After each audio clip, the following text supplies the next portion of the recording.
बिस्मिल्लाहिर्रहमानिर्रहीम अस्सलामु अलैकुम वरहमतुल्लाह। Dear students of FSc first year, last time हम लोगों ने लाइट डिपेंडेंट रिएक्शंस के बारे में डिस्कस किया था। आज हम लोग फोटोसिंथेसिस की फेज नंबर 2 के बारे में डिस्कस करेंगे और उस फेज का नाम है लाइट इंडिपेंडेंट रिएक्शन। बच्चों, फोटोसिंथेसिस का अमल ऐसा अमल है जिसमें कार्बन डाइऑक्साइड और वाटर को इस्तेमाल करके ग्लूकोज बनाया जाता है। और हम लोग पढ़ते रहे हैं कि ग्लूकोज एक इक्वेशन में बन जाता है, यानी कि बड़ा ही सिंपल प्रोसेस है। लेकिन ऐसा बिल्कुल भी नहीं है, जैसा कि हम लोगों ने 2-3 लेक्चर्स में सीखा। फोटोसिंथेसिस बेसिकली दो मेन फेजेस में डिवाइड होता है, एक लाइट डिपेंडेंट रिएक्शंस में और एक लाइट इंडिपेंडेंट रिएक्शंस में। हम लोग लाइट डिपेंडेंट रिएक्शंस के बारे में बात कर चुके हैं। लाइट डिपेंडेंट रिएक्शंस में हम लोगों ने देखा कि किस तरह से फोटो सिस्टम्स होते हैं। हमने फोटो सिस्टम 1 के बारे में बात की, फोटो सिस्टम 2 के बारे में बात की। फिर हम लोगों ने देखा कि इसमें नॉन साइक्लिक फॉस्फोराइलेशन होती है। कौन सी? Non cyclic phosphorylation. Non cyclic phosphorylation में बच्चों मैंने आप लोगों को बताया था कि इस फोटो सिस्टम के ऊपर जब आकर एंटीना कॉम्प्लेक्स पर लाइट पड़ती है, वो लाइट एंटीना कॉम्प्लेक्स से चली जाती है रिएक्शन सेंटर के क्लोरोफिल के पास। रिएक्शन सेंटर के क्लोरोफिल से वो मूव करती है प्राइमरी इलेक्ट्रॉन एक्सेप्टर के पास, और प्राइमरी इलेक्ट्रॉन एक्सेप्टर से वो मूव कर जाती है आगे इलेक्ट्रॉन ट्रांसपोर्ट चेन में। नॉन साइक्लिक प्रोसेस में हम लोगों ने पढ़ा, और उससे बनती है एटीपी और NADPH2 बनता था। जबकि बाज दफ़ा जब एटीपी कम होती है, सेल अपना एक अल्टरनेट पाथवे इस्तेमाल कर लेता है, जिसको हम लोगों ने फॉस्फोराइलेशन यानी साइक्लिक फॉस्फोराइलेशन हम लोगों ने पढ़ा था। तीसरी फेज थी केमी ऑस्मोसिस।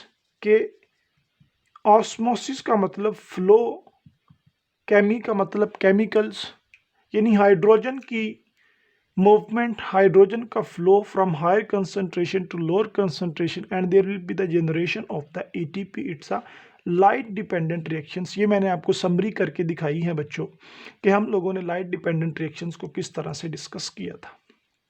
आज हमारा जो टॉपिक है वो लाइट इंडिपेंडेंट रिएक्शंस हैं। Light independent reactions are also known as dark reactions, are also known as the dark reactions, or the third name of the light independent reactions is the Calvin cycle. Calvin cycle is named so because it is discovered by the Melvin Calvin. So in case of light independent reactions, there will be a glucose molecules produced from what? From carbon dioxide, which comes from the atmosphere, which is inhaling by the plants, and ATP and NADPH. These are the basically two products are the end products of the light dependent reactions. Light dependent reactions की end products ATP थी और NADPH2 था, और plant लेते हैं carbon dioxide बाहर से, और बच्चों ये तीन चीजें मिलकर ग्लूकोज बनाए यानी कार्बोहाइड्रेट्स बनाए। It's a light dependent reactions. इसको लाइट डिपेंडेंट रिएक्शंस बोला जाता है। तो यही हमारा आज का टॉपिक है। उम्मीद है कि आप लोगों की बेस बन चुकी होगी। अब आपका जो लेक्चर है वो आपको समझने में मज़ा आएगा, आपको लेक्चर आसानी से समझ में आ जाएगा। तो बच्चों, होता क्या है light dependent reaction independent reactions में? कार्बन डाइऑक्साइड होते हैं। कार्बन डाइऑक्साइड के 3 मॉलिक्यूल्स होते हैं, 6 मॉलिक्यूल्स ADPH के होते हैं, 9 मॉलिक्यूल्स ATP के होते हैं, 9 क्या होती है, ATP होती है। और फिर इससे जब रिएक्शन हो जाता है तो बच्चे इससे जो प्रोडक्ट्स बनती हैं वो कुछ यूं होती हैं कि इनसे कार्बोहाइड्रेट बनता है, हम यहाँ पर ग्लूकोज लिख लेते हैं, अमूमी ग्लूकोज भी बनता है, स्टार्च, सुक्रोज वगैरह वगैरह बनते हैं, हमने लिख लिया कार्बोहाइड्रेट्स।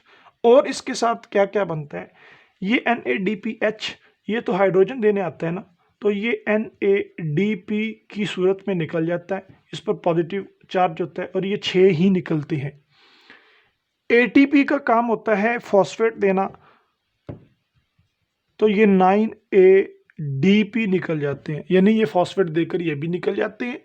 और इनके साथ एक और चीज है जो है वाटर, ये वाटर के 3 मॉलिक्यूल्स निकलते हैं। और इसके साथ एक और नई चीज आपको बताऊं कि 6 बल्कि 9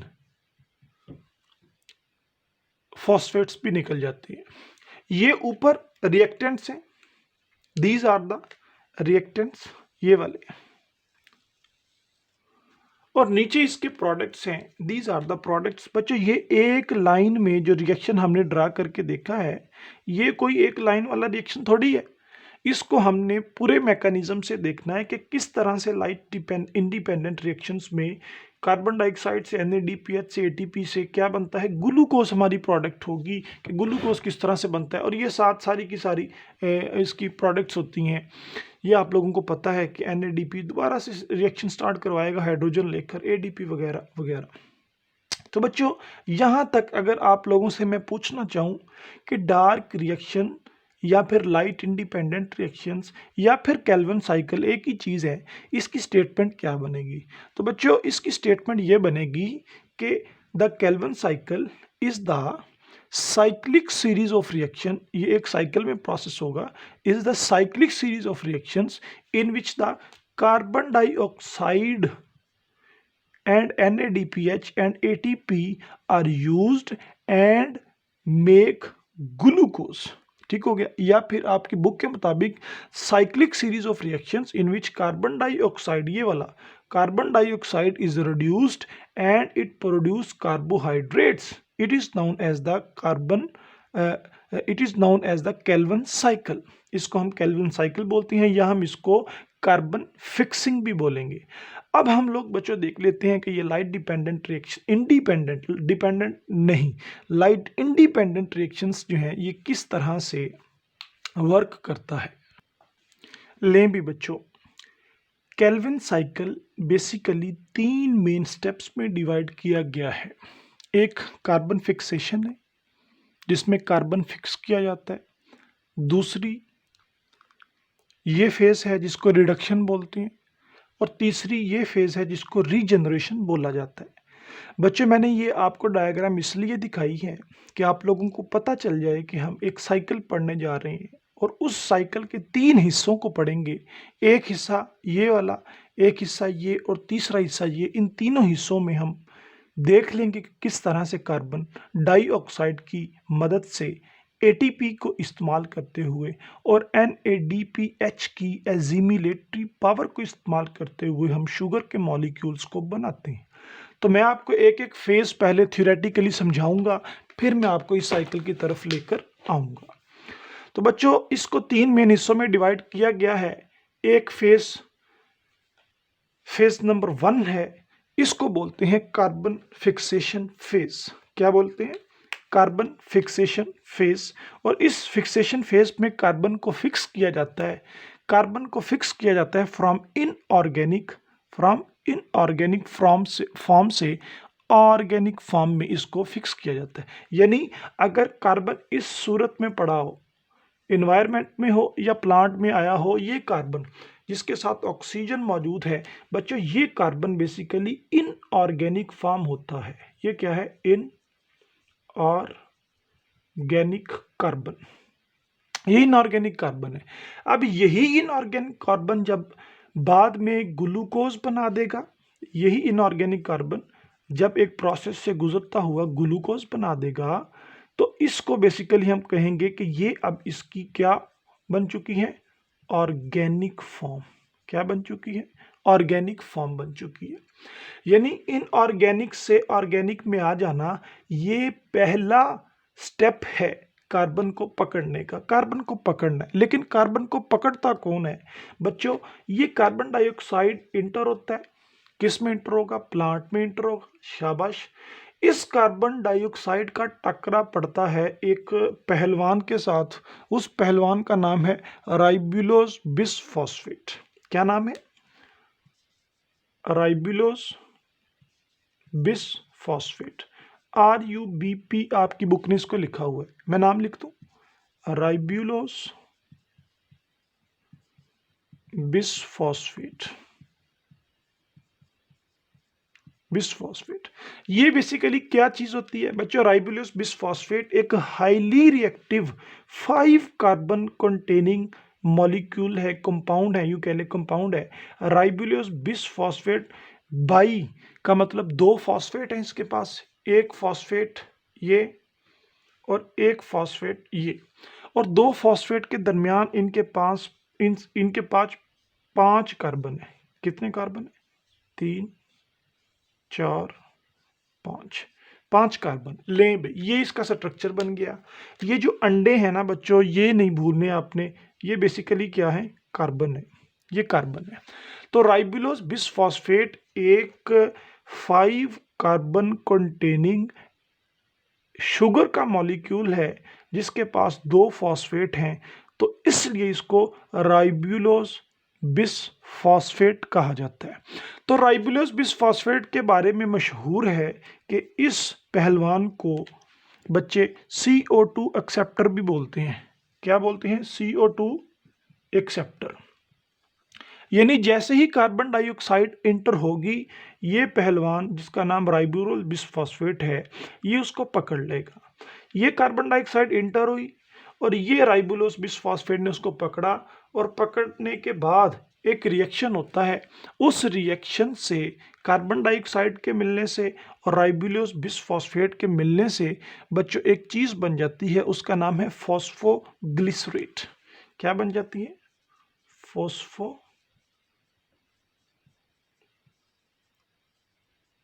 ग्लिसरेट। ओके। अब इसमें मौजूद है 5 कार्बन, और ये फॉस्फोग्लिसरेट जो होती है, इसमें बच्चों 3 कार्बन मौजूद होते हैं। कितने मौजूद होते हैं? 3 कार्बन मौजूद होते हैं। यानी कि अगर मैं फॉस्फोग्लिसरेट का आपको मॉलिक्यूलर फार्मूला बताऊं तो ये इस तरह है, इस तरह से कि एक फॉस्फेट, एक फॉस्फेट और ग्लिसरेट 3 कार्बन कंपाउंड होता है। ये फॉस्फोग्लिसरेट बन जाता है कार्बन डाइऑक्साइड के मिलने से और राइबुलोस बिसफॉस्फेट के मिलने से। अब बच्चों एक बात को जहन में रखना है कि कार्बन डाइऑक्साइड और RUBP ये दोनों जब आपस में मिलती हैं, ये चीज बनती है, लेकिन ये कितने कितने मॉलिक्यूल्स होते हैं ये आप लोगों ने नहीं भूलना कि कार्बन डाइऑक्साइड के भी 3 मॉलिक्यूल होते हैं, कार्बन डाइऑक्साइड के भी 3, और राइबुलोस बिसफॉस्फेट के भी 3 मॉलिक्यूल्स होते हैं। ये 3 कार्बन डाइऑक्साइड के और 3 RUBP के मिलकर रिएक्शन करवाते हैं, और इनको करवाने वाला एंजाइम, उसका नाम है रुबिस्को। क्या नाम है? रुबिस्को। अब रुबिस्को शॉर्ट में हमने लिखा, लेकिन अगर हम देखें तो ये एक बेसिकली क्या है? एक एंजाइम है। क्या है? एंजाइम है। और इस एंजाइम का पूरा नाम है राइबुलोस बिसफॉस्फेट कार्बोक्सिलेज। मैं लिखता जाता हूं साथ साथ नाम, राइबुलोस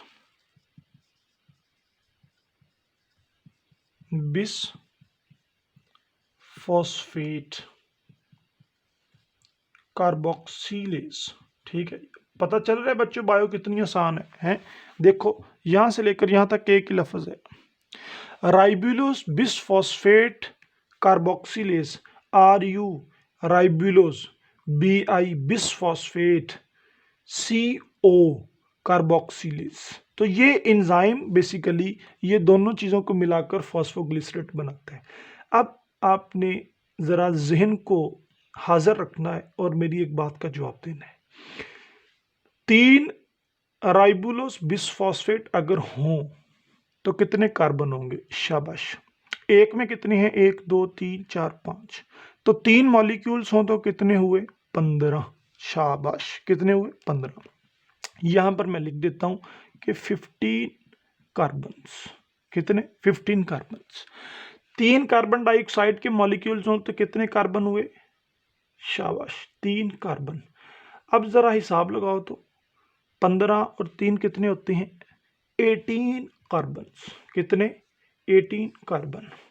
अब 18 कार्बन से फॉस्फोग्लिसरेट बना, जिस फॉस्फोग्लिसरेट के पास कितने कार्बन है? 1 2 3। 1 2 और 3 कार्बन है। नहीं समझ आई? अब ये वाले जो 3 कार्बन है, यहां पर तो 18 थे, कितने रह गए? 15 कार्बन। तो इसका मतलब ये है फॉस्फोग्लिसरेट जो बना है, ये एक फॉस्फोग्लिसरेट नहीं है। ये कितने फॉस्फोग्लिसरेट बने हैं? 6 फॉस्फोग्लिसरेट बने हैं। बच्चों, मैं आपको दोबारा से बताता हूं कि राइबुलोस बिसफॉस्फेट 3 मिले, 3 कार्बन डाइऑक्साइड मिले, 6 फॉस्फोग्लिसरेट बने। कैसे? अगर एक राइबुलोस बिसफॉस्फेट को देखो तो इसके पास 2 फॉस्फेट हैं और 5 कार्बन है। हमने कार्बन को गिना, 1 2 3 4 5, ज़रब 3, 5 ज़रब 3 कितना हो गया? 15। 15 कार्बन ये हुए, 3 कार्बन कार्बन डाइऑक्साइड के हुए, 18 कार्बन ये हो गए। 6 3 बार 18, तो ये 3 कार्बन वाला कंपाउंड मतलब 6 बनेंगे।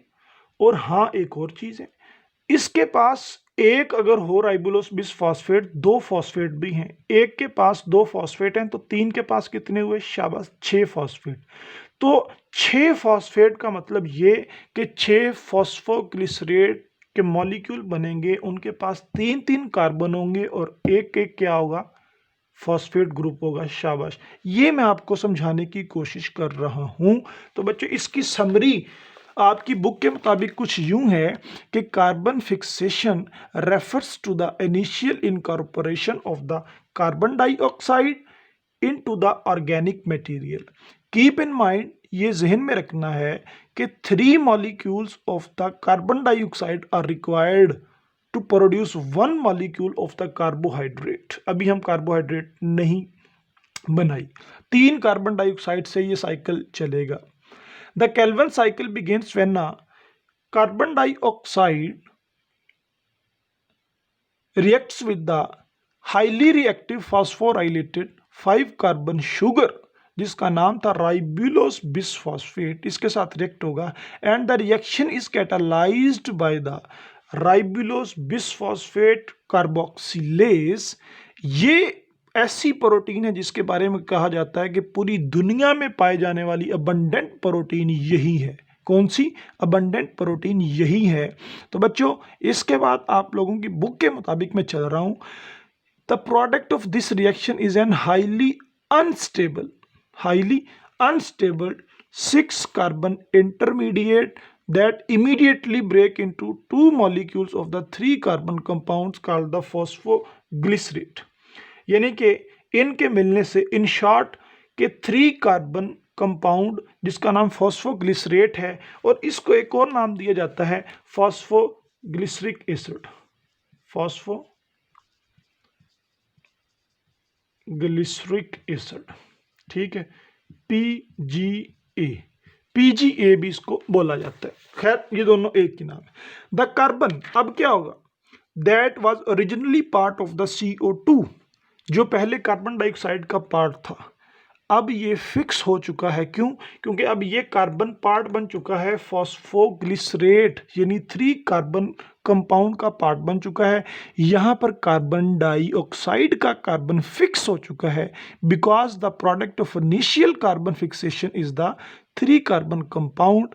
अब इस पूरे साइकिल में, पूरे का पूरा साइकिल हमने पढ़ना है। उसका पहला स्टेप है पहले साइकिल में जो प्रोडक्ट बनी है वो है फॉस्फोग्लिसरेट, और वो फॉस्फोग्लिसरेट 3 कार्बन पर मौजूद है। इसलिए कार्बन 3 कार्बन पर मौजूद है, इसलिए केल्विन साइकिल को बच्चे C C3 पाथवे भी बोला जाता है। क्या बोला जाता है? C3 पाथवे, इसको बोला जाता है। डन हो गया। तो अब हम इसकी फेज नंबर 2 की जानिब मूव करते हैं। लो भी बच्चों, अब जरा ध्यान से देखना है। हमने पहली फेज पढ़ी कार्बन फिक्सेशन की, जिसकी प्रोडक्ट थी फॉस्फोग्लिसरेट या फिर फॉस्फोग्लिसरिक एसिड, जो कि एक 3 कार्बन कंपाउंड था। कितने कार्बन? 3 कार्बन कंपाउंड था, 1 2 3, और इसके साथ एक फॉस्फेट लगा होता है, तो इसलिए इसको बोलते हैं phosphoglycerate. Phosphoglycerate is the initial product of the Calvin cycle. That is why it is known as the C3 cycle. तो बच्चों रिडक्शन फेज बोला जाता है सेकंड फेज को। रिडक्शन से क्या बात समझ आ रही है कि यहां पर या फिर हाइड्रोजन की एडिशन होगी, जारी सी बात है, addition of hydrogen is called reduction, या फिर यहां पर ऑक्सीजन की रिमूवल होगी, जारी सी बात है, removal of oxygen is also known as reduction, या फिर यहां पर इलेक्ट्रॉन की एडिशन होगी, क्योंकि addition of electron is called reduction. जिस बच्चे को तो ये पता था, उसके लिए मैंने बोल दिया कि रिडक्शन किसको बोलते हैं।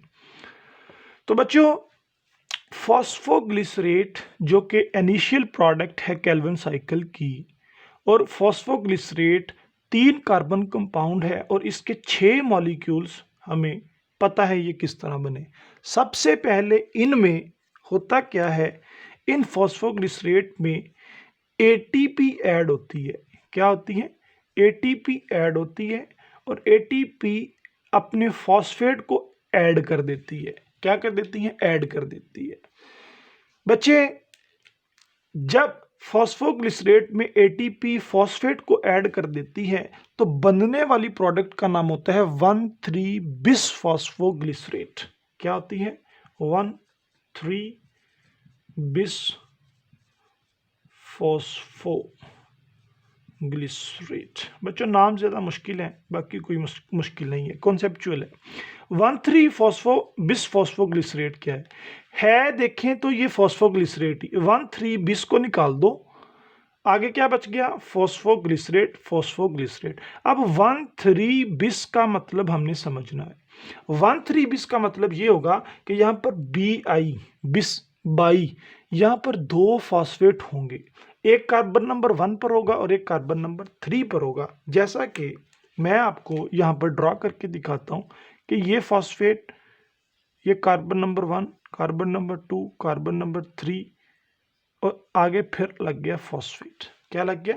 फॉस्फेट। या फिर मैं कलर स्कीम को थोड़ा चेंज करता हूं ताकि आपको समझने में और आसानी हो। ये हमारे पास, यहां तक इस P को छोड़ो, ये हमारे पास बिल्कुल ऊपर की तरह का फॉस्फोग्लिसरेट है। तो एटीपी ने जब अपना फॉस्फेट ऐड कर दिया और खुद निकल गई एडीपी बनकर, एडिनोसिन डाइफॉस्फेट, यानी कि ट्राई से डाई बन रही है, यानी अपने एटीपी को दे रही है। कितने एटीपी होते हैं? 6 एटीपी यहां पर ये आएंगे। कितने एटीपी आएंगे? 6 एटीपी यहां पर आएंगे। तो 6 एटीपी 6 फॉस्फेट्स को ऐड कर जाएंगे और एडीपी बन के निकल जाएंगे। अब ये जो 6 फॉस्फेट आए हैं, ये 6 फॉस्फेट क्या करेंगे? ये 6 फॉस्फेट 1,3 बिस फॉस्फोग्लिसरेट बनाएंगे, यानी कि फॉस्फेट लगा देंगे। ये फॉर्मूला अगर देखो तो इसमें carbon number 1, carbon number 2, carbon number 3, carbon number 1 के साथ फॉस्फेट अटैच है, कार्बन नंबर 3 के साथ फॉस्फेट अटैच है, तो इसलिए इसको बोलते हैं 1,3 बाई फॉस्फेट, बिस फॉस्फेट। ठीक है, 1,3 बिस फॉस्फोग्लिसरेट, ये इसकी प्रोडक्ट बनती है। अब 6 फॉस्फोग्लिसरेट थे, तो जाहिर सी बात है 6 ही ये मॉलिक्यूल्स बनेंगे जिनका नाम है 1,3 bis phosphoglycerate. I hope you will be pick up the point. बच्चों अब ये मैं 6 थोड़ी बनाऊंगा या मैं ये 6 थोड़ी बनाऊंगा एक जैसे, सिर्फ समझ लो कि ये 6 बने थे और ये कैसे बने थे आपको पता है। अब 6 के फॉस्फोग्लिसरेट से 6 ही 1,3 बिस फॉस्फोग्लिसरेट बनेंगे। बस हुआ ये है कि यहाँ पर एक फॉस्फेट था, यहाँ पर एटीपी ने 6 फॉस्फेट दे के 6 के आगे एक एक और फॉस्फेट लग गया, वो 1,3 बिस फॉस्फोग्लिसरेट में कन्वर्ट हो गया। और एक काम होगा इसमें, वो कौन सा होगा बच्चों? वो होगा रिडक्शन, एडिशन ऑफ हाइड्रोजन होगा। क्या होगा? एडिशन ऑफ हाइड्रोजन होगा, जिसकी वजह से इसका नाम है addition of hydrogen takes place in the 1,3 bis phosphoglycerate. वो कैसे होगा हम भी देख लेते हैं बच्चों। 1,3 बिस फॉस्फोग्लिसरेट में अब हाइड्रोजन ऐड होगा और फॉस्फेट निकलेगा। क्या? NADPH। ये अपने हाइड्रोजन को देगा, ये अपने हाइड्रोजन को ऐड करेगा और खुद कैसे निकल जाएगा? NADP बनकर, NADP प्लस पॉजिटिव आयन आ गया, यानी कि इसने हाइड्रोजन दे दिया। अब ये जब हाइड्रोजन आयंस दे देंगे खुद रिड्यूस हो जाएंगे और ये हाइड्रोजन आयन जहां पर जाकर ऐड होगा तो उसकी रिडक्शन कर देगा। 1,3 बिस फॉस्फोग्लिसरेट में हाइड्रोजन ऐड होगा तो इसकी रिडक्शन होगी, इसी वजह से इसका नाम रिडक्शन फेज है। तो देखते हैं क्या बनता है। इससे आगे चलकर प्रोडक्ट बनती है ग्लिसर एल्डिहाइड 3 फॉस्फेट, ग्लिसर एल्डिहाइड 3 फॉस्फेट। बच्चों लेक्चर लंबा हो रहा है लेकिन मज़ेदार कॉन्सेप्ट है, समझ के करने वाला है, कॉन्सेप्चुअल है, लिहाजा आपने कंसंट्रेशन अपनी इस पर रखनी है। तो इंशाल्लाह ताला हम 2-4 मिनट में इसको ख़त्म कर लेंगे। तो ग्लिसर एल्डिहाइड 3 फॉस्फेट, इसको हम एब्रीवेटेडली G3P भी बोलते हैं। ग्लिसर एल्डिहाइड 3 फॉस्फेट, इसको हम ये भी बोलते हैं। अब ग्लिसर एल्डिहाइड 3 फॉस्फेट बेसिकली एक ट्राईओज है। क्या है? ये बेसिकली एक ट्राईओज है, यानी कि ये एक शुगर का मॉलिक्यूल है। यहीं पर हमारी जो सिंथेसिस है वो खत्म होगी। कैसे खत्म होगी मैं आपको बताऊंगा। तो 1,3 बिस फॉस्फेट की रिडक्शन हुई, यानी कि NADPH ने हाइड्रोजन दिए। हाइड्रोजन देने से एक कंपाउंड बना जिसका नाम है ग्लिसर एल्डिहाइड 3 फॉस्फेट। अब एक बात याद रखनी है कि ये 6 मॉलिक्यूल्स थे, ये भी 6 ही बनेंगे। डन हो गया। तो 6 NADPH ही ऐड होंगे, 6 ही हाइड्रोजन आकर एक एक सब में ऐड हो जाएगा। तो एक और काम होता है बच्चों, जैसे ही NADP बनता है यानी हाइड्रोजन ऐड करता है तो यहां से एक एक फॉस्फेट भी निकल जाता है, फॉस्फेट भी निकलता है। अगर 6 फॉस्फोग्लिसरेट हैं तो 6 फॉस्फेट भी निकल जाते हैं। और जो प्रोडक्ट है उसका अगर मैं फॉर्मूला आपको बताऊं वो क्या बनता है, तो उसका फॉर्मूला कुछ यूं बनता है कि बच्चे,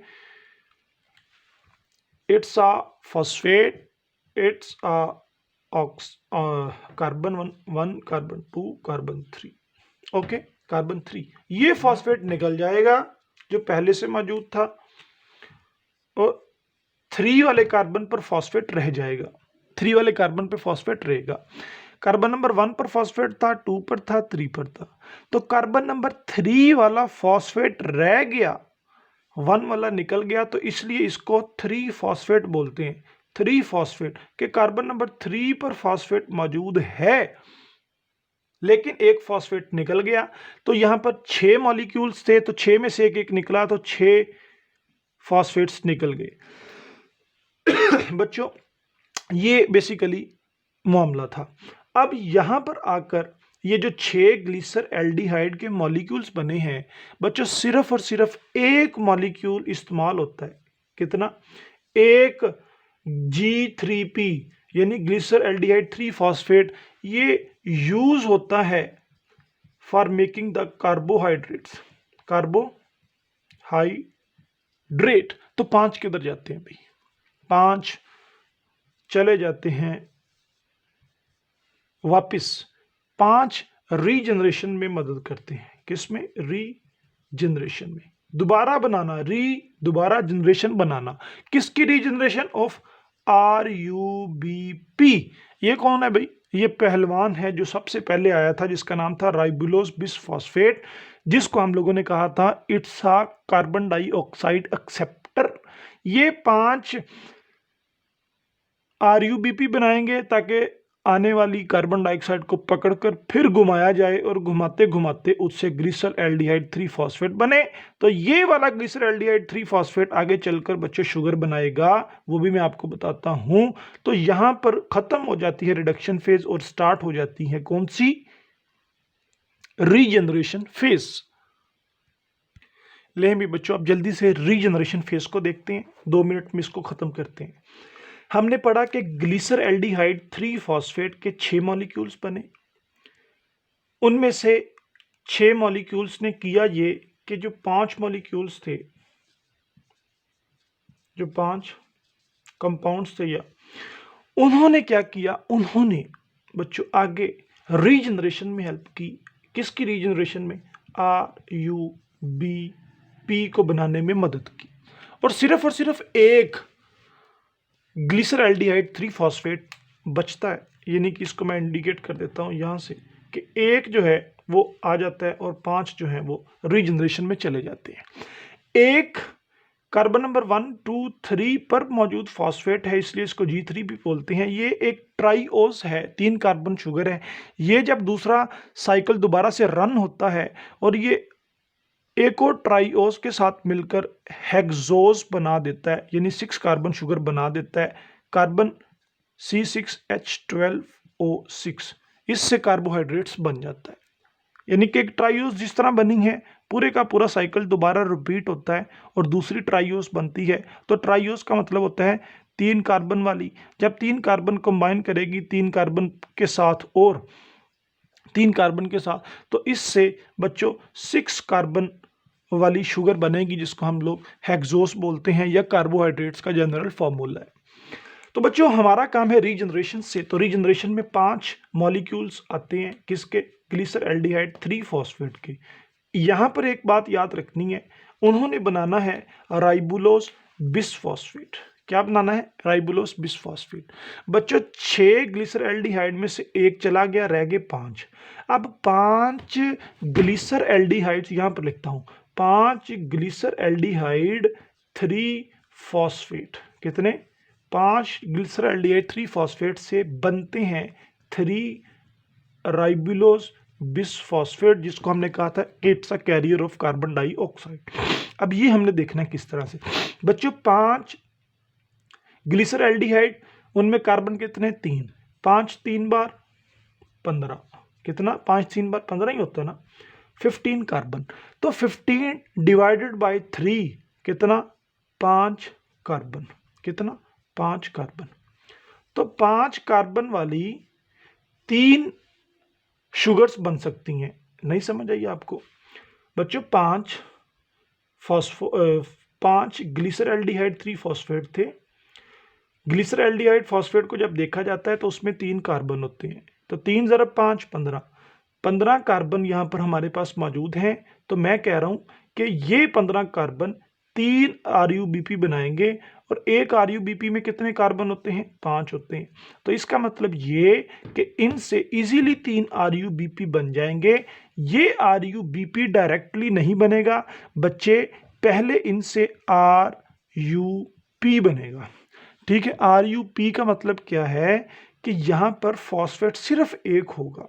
जैसे आपको पता है कि यहां पर सिर्फ और सिर्फ एक फॉस्फेट होता है, तो एक फॉस्फेट की वजह से RUP बनेगा। RUP का मतलब क्या होगा कि कार्बन तो 5 होंगे, 3 4 5 कार्बन तो 5 होंगे, लेकिन इनके पास फॉस्फेट एक होगा।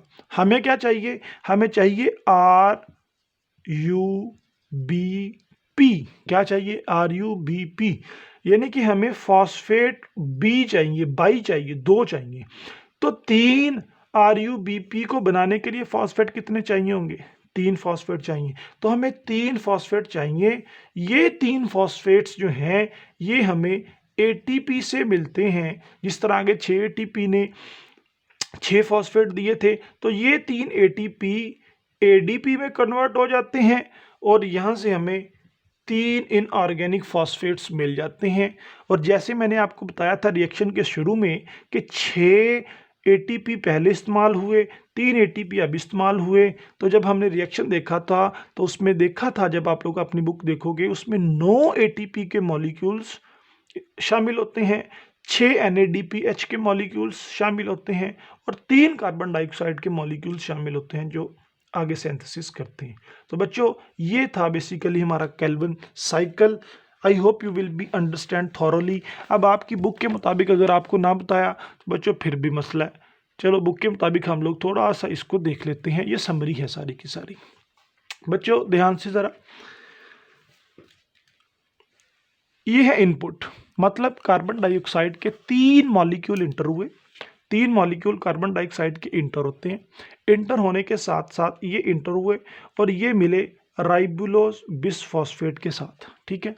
यानी कि राइबुलोस बिसफॉस्फेट और कार्बन डाइऑक्साइड ये मिलकर रुबिस्को की मौजूदगी में, यानी कि राइबुलोस बिसफॉस्फेट कार्बोक्सिलेज एंजाइम की मौजूदगी में ये 3 कार्बन कंपाउंड बनाते हैं जिसका नाम है 3 फॉस्फोग्लिसरेट।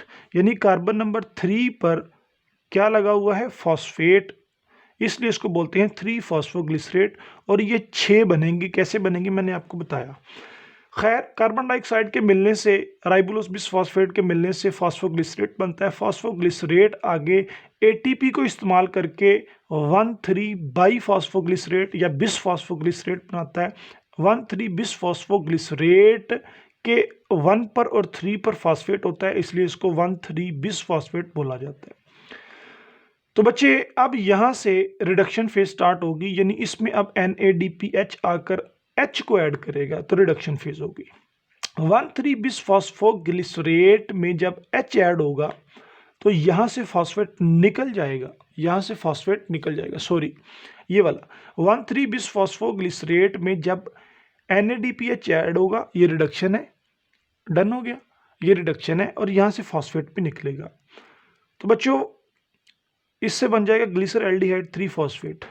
6 मॉलिक्यूल बनेंगे, 6 में से एक सिर्फ और सिर्फ G3P इस्तेमाल होगा किसमें?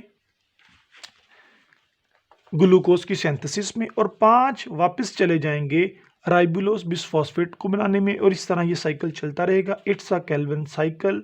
और इसका जो आउटपुट होगा वो आपकी बुक के एंड पे लिखा हुआ है कि एक G3P ये जो आया है इसने बनाया है शुगर, वो शुगर के साथ साथ अदर ऑर्गेनिक कंपाउंड्स भी बनते हैं। वो बच्चों एक अलग से कॉन्सेप्ट है। इंशाल्लाह उम्मीद है कि मैंने लेक्चर तो लंबा किया है लेकिन एक एक चीज़ को क्लियर करने की कोशिश की है। बच्चों आप लोगों को समझ आ चुकी होगी। अगर अभी भी किसी का कोई क्वेश्चन होगा तो इंशाल्लाह वो आप लोग मैम के ज़रिए से मेरे तक पहुंचा सकते हैं। इंशाल्लाह मैं उसका आपको आंसर करूंगा। अस्सलाम वालेकुम व रहमतुल्लाह।